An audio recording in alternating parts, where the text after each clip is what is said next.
Merci, je suis Aron Kazadi Kalambayi, je suis médecin, je suis donc docteur en médecine, chirurgie et accouchement. Je suis engagé sur des questions politiques et bien d'autres questions d'ordre sociétal, ce qui justifie mon parcours également dans beaucoup d'organisations des jeunes. Et il faut signaler aussi sur le plan académique, j'ai été président des étudiants de l'université Simon Kimbangu. Et à la même année, en 2018, j'ai également été porte-parole national au bureau de la représentation des étudiants du Congo. Et mon engagement politique est justifié surtout par l'essence de patriotisme. Ici, il faut signaler que chacun de nous avons toujours quelque chose à reprocher à la gestion de notre pays. Et je veux dire comme un philosophe, Albérion, qui disait il vaut mieux allumer la bougie que de maudire l'obscurité. Au lieu de rester oisif en train de condamner, en train de stigmatiser certains faits qui nous est imposés par la classe politique, il est important à un moment donné d'arrêter de se plaindre et de s'engager. C'est sur base de ces principes que j'ai eu ce courage et j'ai levé l'option de m'engager pleinement en politique pour tenter d'apporter également ma pierre de contribution à l'édification de notre nation.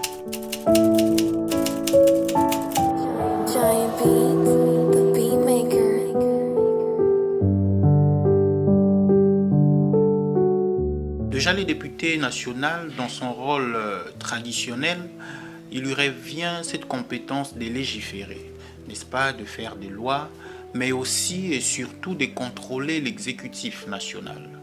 Alors, cette fonction de légiférer de loi devrait tenir compte des lois, doivent donc tenir compte des véritables aspirations du peuple, c'est-à-dire que les lois que nous proposons doivent rencontrer les véritables besoins de la population. Et également le contrôle parlementaire qui se veut être l'un des rôles des députés, et pas le moindre d'ailleurs, devait être très efficace. Nous avons remarqué depuis un certain temps que nos députés ont aussi brillé par ces manques de contrôle sérieux et efficace de l'exécutif. C'est le Parlement qui devrait imposer, n'est-ce pas, une certaine rigueur à ceux qui assurent l'exécutif, de manière à ce que, à chaque fois qu'ils iront à l'encontre de principes, qu'ils puissent rencontrer sur leur chemin la représentation du peuple qui leur amène et qu'ils se sentent menacés de perdre leur fonction parce qu'il y a une représentation du peuple qui fonctionne normalement. Et donc, il faudra aussi dire que dans notre pays, le problème n'est pas vraiment l'existence de lois, mais le problème c'est aussi la force de la loi.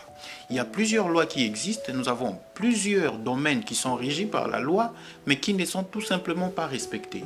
Il y a des lois qui existent sur papier, mais sur terrain, personne ne les respecte. Au-delà de légiférer des lois, au-delà de proposer des lois, il faut également travailler pour concentrer ce qu'on appelle la force de la loi, c'est-à-dire permettre que la loi soit respectée, et c'est même ça l'État. Rétablir l'autorité de l'État, que chaque personne se sente contrainte de respecter la loi parce que la loi existe. Et donc, en tant que député national, nous allons proposer des lois qui vont réellement rencontrer les besoins de la population, et nous allons également travailler pour que les lois qui existent déjà soient appliquées en passant par un contrôle de l'exécutif national.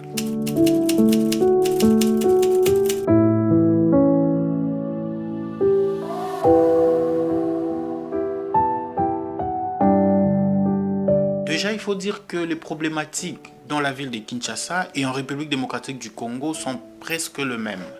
Nous sommes députés nationaux, c'est vrai, nous sommes élus par notre circonscription électorale, mais une fois au Parlement, nous portons la voix de toute la République. Nous sommes donc députés nationaux. Et les problématiques sont pratiquement les mêmes, sauf qu'il y a quelques particularités pour certains coins. Parlons de ma circonscription électorale qui est Lukunga. Déjà, il faut savoir que Lukunga, je prends la commune de Ngalima, de Mungafula par exemple, a des sérieux problèmes sur les érosions. On trouve des érosions partout. des têtes d'érosion partout. À un moment donné, on se pose la question, est-ce qu'un jour nous allons nous réveiller et la commune a disparu?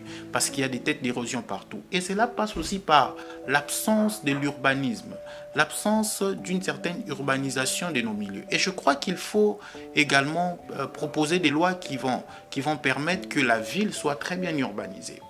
En dehors de ces problèmes des érosions, les problèmes, comme je vous ai dit, pour la République démocratique du Congo sont pratiquement le même problème.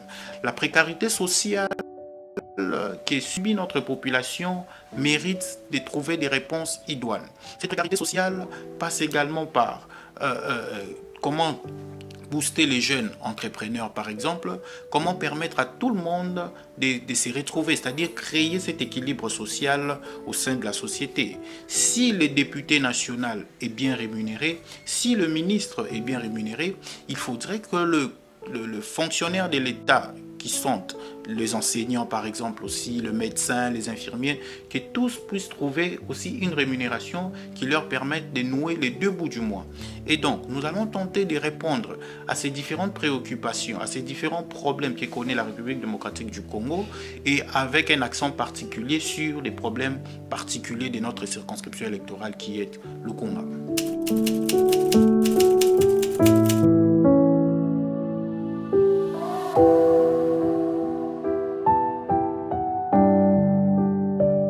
Comme je l'ai dit, j'ai une philosophie que je défends toujours. J'ai dit demain c'est aujourd'hui. Demain c'est aujourd'hui. Nous avons eu l'habitude de dire la jeunesse c'est l'avenir. C'est la jeunesse qui va diriger le pays demain. L'avenir de ce pays sera radieux. Même avec l'hymne national, nous avons toujours tendance à procrastiner. On dit nous peuplerons ton sol, nous bâtirons. Alors cette tendance à renvoyer l'émergence de notre pays au calendrier grec devrait être rompue. Voilà pourquoi nous disons les demain dont on parle, c'est bien aujourd'hui. Si nous devons continuer à attendre un avenir, si nous devons continuer à attendre un paradis demain, eh bien, nous allons nous endormir et nous n'allons rien faire. Demain va nous rattraper. Demain, c'est aujourd'hui. C'est cette philosophie qui m'instigue à postuler parce que c'est maintenant que nous devons prendre les choses en main. Voilà pourquoi le développement de notre pays passe également par le renouvellement de la classe politique, par un renouvellement, par un rajeunissement de la classe politique. Rajeunissement de la classe politique ne veut pas forcément dire qu'il faut des nouvelles têtes des jeunes, mais il faut également une nouvelle façon de faire les choses, une nouvelle dimension. Voilà ce qui est le moteur de notre motivation également. Demain, c'est aujourd'hui que nous agissons. C'est aujourd'hui qu'il faut postuler. Nous n'allons plus attendre à un futur imaginaire. Nous venons rompre avec cette philosophie, cette pensée de renvoyer toujours à un futur imaginaire.